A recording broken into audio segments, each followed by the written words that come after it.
ಬಂಧುಗಳೇ, ಇವತ್ತು ಚಳ್ಳಕೆರೆ ಪಟ್ಟಣದ ಭಾರತೀಯ ಮುಸ್ಲಿಂ ಸಮಾಜದ ಮುಖಂಡರು ನಮ್ಮ ಭಾರತ ದೇಶದಲ್ಲಿ ಇಡೀ ವಿಶ್ವಕ್ಕೆ ಗೊತ್ತಿರೋ ಹಾಗೆ ಏನು ಒಂದು ಪೆಹಲ್ಗಾಮ್ ಘಟನೆ ನಡೀತೋ ಆ ಘಟನೆ ನಡೆದ ಮೇಲೆ ಉಗ್ರಗಾಮಿಗೆ ಬೆಂಬಲ ಕೊಡ್ತಕ್ಕಂಥ ನೆರೆಯ ರಾಷ್ಟ್ರಕ್ಕೆ ಸರಿಯಾದಂಥ ಒಂದು ಪಾಠವನ್ನು ಕಲಿಸಬೇಕು ಅಂತಕ್ಕಂಥ ದಿಟ್ಟ ತೀರ್ಮಾನವನ್ನು ಕೈಗೊಂಡು ಈ ಒಂದು ಆಪರೇಷನ್ ಸಿಂಧೂರ್ ಅನ್ನುವಂಥ ಕಾರ್ಯಕ್ರಮವನ್ನು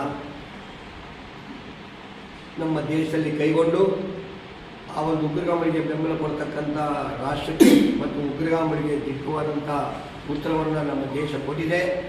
ಆ ಕಾರಣಕ್ಕಾಗಿ ನಾವು ಇವತ್ತು ಚಳ್ಳಕೆರೆಯ ಭಾರತೀಯ ಮುಸ್ಲಿಂ ಸಮಾಜದವರು ಒಂದು ಈ ಸಂದರ್ಭದಲ್ಲಿ ಸಮಾಜದ ಪರವಾಗಿ ನಾವು ಅವರಿಗೆ ಕೃತಜ್ಞತೆಗಳನ್ನು ವಂದನೆಗಳನ್ನು ಸಲ್ಲಿಸಬೇಕು ಅನ್ನೋಂಥ ಉದ್ದೇಶಕ್ಕಾಗಿ ಪತ್ರಿಕಾಗೋಷ್ಠಿಯನ್ನು ಕರೆದಿದ್ವಿ. ತಾವೆಲ್ಲರೂ ಬಂದಿದ್ದೀರಿ, ತಮಗೆಲ್ಲ ನಾವು ಸ್ವಾಗತವನ್ನು ಬಯಸ್ತೀವಿ. ಮತ್ತು ಈ ಸಂದರ್ಭದಲ್ಲಿ ನಮ್ಮ ಒಂದು ಪತ್ರಿಕಾ ಹೇಳಿಕೆಯನ್ನು ನಾವು ಓದೋದ್ರ ಮೂಲಕ ತಮ್ಮ ಅವಗಾಹನೆಗೆ ಸಲ್ಲಿಸ್ತಾ ಇದ್ದೀವಿ.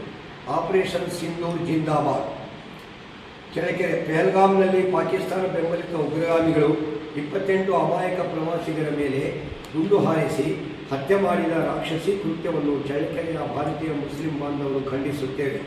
ವಿಶ್ವದ ಅನೇಕ ದೇಶಗಳು ಮತ್ತು ವಿಶ್ವಸಂಸ್ಥೆಯ ಭದ್ರತಾ ಮಂಡಳಿಯೂ ಸಹ ಪಾಕಿಸ್ತಾನವನ್ನು ತರಾಟೆಗೆ ತೆಗೆದುಕೊಂಡಿದೆ.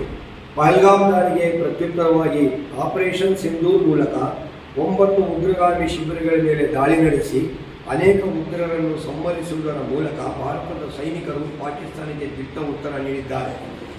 ಆಪರೇಷನ್ ಸಿಂಧೂರ್ ಕಾರ್ಯಾಚರಣೆ ಯಶಸ್ವಿಯಾಗಲು ಶ್ರಮಿಸಿದ ಭಾರತದ ವಿದೇಶಾಂಗ ಕಾರ್ಯದರ್ಶಿ ವಿಕ್ರಮ್ ಮಿಸ್ರಿ, ಭಾರತೀಯ ಸೇನೆಯ ಸೋಫಿಯಾ ಖುರೇಶಿ, ವಾಯುಸೇನೆ ಕಮಾಂಡರ್ ಯುಮಿಕಾ ಸಿಂಗ್, ಪಾಕಿಸ್ತಾನದ 100 ಕಿಲೋಮೀಟರ್ ಭೂ ವ್ಯಾಪ್ತಿ ಪ್ರದೇಶದ ಒಳಗೆ ನುಗ್ಗಿ ಭಯೋತ್ಪಾದಕರ ಅಡಗುತಾಣಗಳನ್ನು ನಾಶಪಡಿಸಿ 3 ಉಗ್ರ ಕಮಾಂಡರ್ಗಳನ್ನು ಹತ್ಯೆಗೈದ ವೀರ ಯೋಧ ಗೋಬಿಂದ್ ಸಿಂಗ್, ರಫೇಲ್ ವಿಮಾನವನ್ನು ಪ್ರಥಮ ಬಾರಿಗೆ ಉಡಾಯಿಸಿದ ಹಿಲಾಲ್ ಅಹಮದ್, ಕಾರ್ಯಾಚರಣೆಯಲ್ಲಿ ಭಾಗವಹಿಸಿದ ಸೈನಿಕರಿಗೆ ಎಲ್ಲ ರೀತಿಯಿಂದಲೂ ಧೈರ್ಯ ತುಂಬಿ ತಮ್ಮ ಪ್ರಬುದ್ಧ ನಡೆಯನ್ನು ಪ್ರದರ್ಶಿಸಿದ ಪ್ರಧಾನಿ ನರೇಂದ್ರ ಮೋದಿಯವರು ಮತ್ತು ರಕ್ಷಣಾ ಸಚಿವ ರಾಜನಾಥ್ ಸಿಂಗ್ ರವರು, ಇವರೆಲ್ಲರಿಗೂ ಚಳ್ಳಕೆರೆ ತಾಲೂಕಿನ ಭಾರತೀಯ ಮುಸ್ಲಿಂ ಬಾಂಧವರ ಪರವಾಗಿ ಕೋಟಿ ಕೋಟಿ ಸೆಲ್ಯೂಟ್ಗಳನ್ನು ಸಲ್ಲಿಸುತ್ತಾ ಇದ್ದೇವೆ.